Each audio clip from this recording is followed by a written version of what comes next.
तो भारत के नए आपराधिक कानून आ गए हैं और इनके साथ एक बहुत ही बुनियादी चीज बदली है। वो है एफआईआर यानी फर्स्ट इन्फॉर्मेशन रिपोर्ट दर्ज करने के नियम। चलिए आज समझते हैं कि इस सिस्टम अपग्रेड का मतलब क्या है। अच्छा, इस पूरे सिस्टम को समझने के लिए आइए एक बहुत ही बेसिक सवाल से शुरू करते हैं। सोचिए, जब भी कोई क्रिमिनल केस शुरू होता है तो उसका सबसे पहला सबसे जरूरी कदम क्या होता है? जी हाँ, वो है एफआईआर।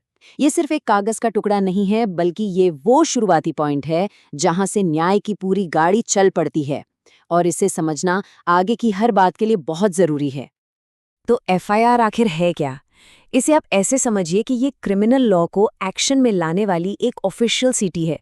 मतलब ये सिर्फ गंभीर अपराधों के लिए होती है जिन्हें संज्ञेय अपराध कहते हैं, जैसे मर्डर, चोरी, रेप। ऐसे केसेस में जहां पुलिस को जांच शुरू करने के लिए कोर्ट के ऑर्डर का इंतजार नहीं करना पड़ता। तो सवाल ये है कि एफआईआर इतनी जरूरी क्यों है।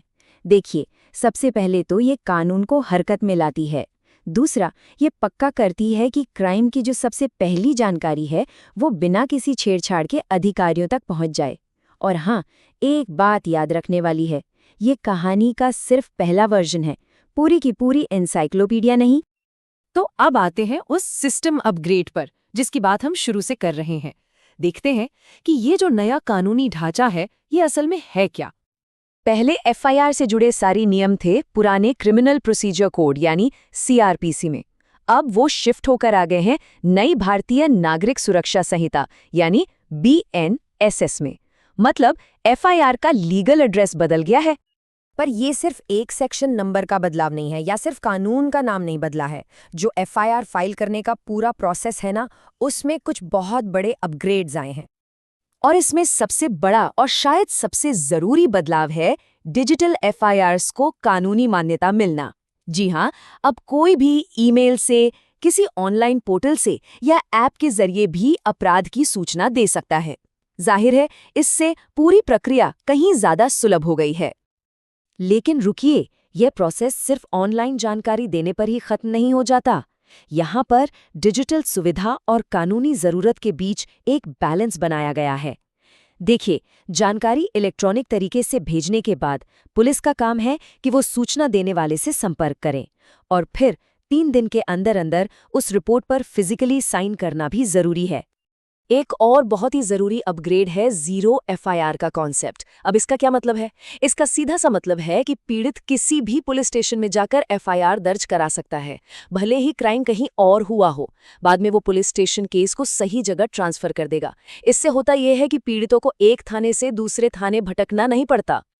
और ये जो जीरो एफआईआर वाला पॉइंट है ना, ये नए कानून की एक बहुत ही कोर फिलॉसफी को दिखाता है। वो ये कि जो अच्छी चीज़ें पहले सिर्फ कोर्ट के जजमेंट्स में थीं या प्रैक्टिस में थीं, उन्हें अब बाकायदा कानून का हिस्सा बना दिया गया है, एक अनिवार्य नियम बना दिया गया है। तो ये सारे अपग्रेड सिर्फ सुविधा के लिए नहीं हैं, इनका एक बड़ा मकसद है, और वो है इस पूरे सिस्टम को पीड़ितों के लिए ज्यादा से ज्यादा सुरक्षित और पारदर्शी बनाना। और इसी सोच के तहत नया बीएनएसएस कानून समाज के सबसे कमजोर लोगों, खासकर महिलाओं और बच्चों की सुरक्षा के लिए कुछ बहुत ही खास और नॉन निगोशिएबल नियम लेकर आया है। ऐसे नियम जिन्हें कोई नजरअंदाज नहीं कर सकता। इस बदलाव की जो आत्मा है वो इस एक लाइन में समझी जा सकती है। एक बलात्कार पीड़िता को पुलिस स्टेशन जाने की जरूरत नहीं है, पुलिस को उसके पास आना होगा। और ये सिर्फ कहने की बातें नहीं है, बल्कि अब ये कानूनन अनिवार्य है। जैसे कि एफआईआर सिर्फ एक महिला अधिकारी ही दर्ज करेगी, रिकॉर्डिंग पीड़ित के घर पर या उनकी पसंद की किसी सुरक्षित जगह पर होगी, और तो और इस पूरी प्रक्रिया की ऑडियो वीडियो रिकॉर्डिंग भी की जाएगी। ये सब इसलिए ताकि विक्टिम को दोबारा उसी ट्रॉमा से न गुजरना पड़े। पीड़ित की सेफ्टी तो हो गई, अब बात करते हैं ट्रांसपेरेंसी की। इसके लिए भी नए कानून में पुलिस को एक नई डेडलाइन दी गई है।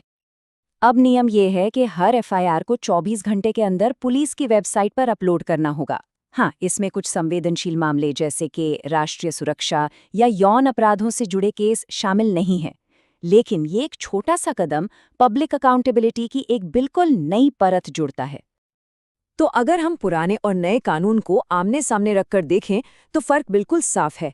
पहले एफआईआर सिर्फ बोलकर या लिखकर होती थी, अब इलेक्ट्रॉनिक तरीका भी लीगल है। जीरो एफआईआर, जो पहले सिर्फ प्रैक्टिस में थी, अब उसे कानूनी मान्यता मिल गई है और पारदर्शिता के लिए 24 घंटे में ऑनलाइन अपलोड का नियम आ गया है। साथ ही पीड़ितों की सुरक्षा के लिए कड़े प्रावधान भी हैं। तो ठीक है, ये सब कानूनी बदलाव तो हो गए, लेकिन सवाल ये है कि एक आम इंसान के लिए इस सिस्टम अपग्रेड का असल में मतलब क्या है? इसका असर क्या होगा? चलिए, सारी बातों को समेटते हैं। सबसे जरूरी बात, अब संज्ञेय अपराध की एफआईआर दर्ज करना पुलिस के लिए अनिवार्य है, वो मना नहीं कर सकते। दूसरा, डिजिटल पहुंच की वजह से रिपोर्ट फाइल करना बहुत आसान हो गया है। तीसरा, ऑनलाइन अपलोड से पूरी प्रक्रिया पारदर्शी हुई है।